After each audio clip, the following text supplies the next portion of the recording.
I always like going to places where people can't go. They were on my DM telling me, hey, Samson, please don't go and cover the protest tomorrow. From the outside, he is just another young man struggling to make ends meet in the infamous Kibera. My name is Samson Otieno.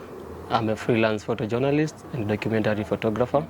Deep down, there's an insatiable fire burning inside of him. I always try to portray my subject in a way that they will like it.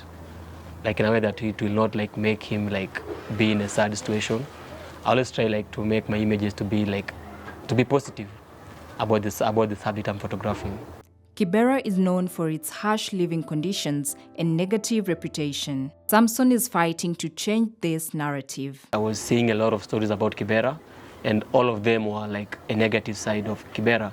And I, as a person who was born and raised in Kibera, those challenges, those stories cannot there are some which are true, which they cannot be denied, but for me, as someone who was born and raised here, I want to show the positive side of Kibera. There is also resilience in Kibera. There are people working so hard to get a living here in Kibera.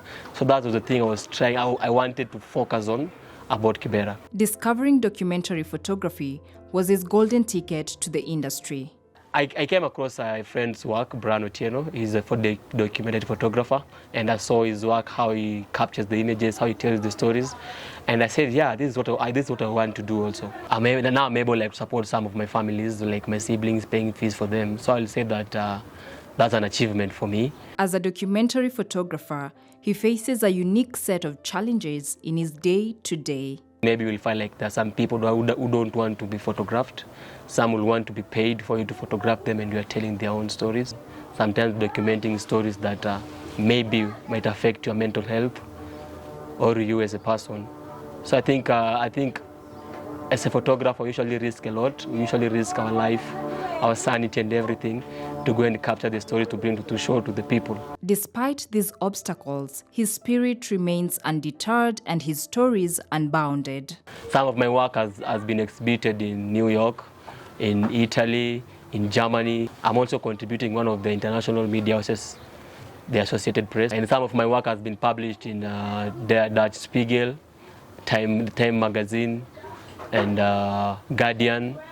His most recent works have been featured at the New York University Gallatin Galleries as part of the End of Democracy exhibition. I covered an election in 2022.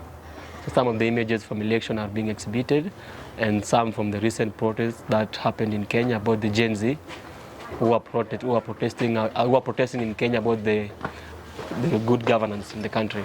For Samson, the goal remains to showcase his home Kibera in a different light and to advocate for democracy across the globe. I want to live live Kibera in a way that people will be portraying Kibera in a positive way.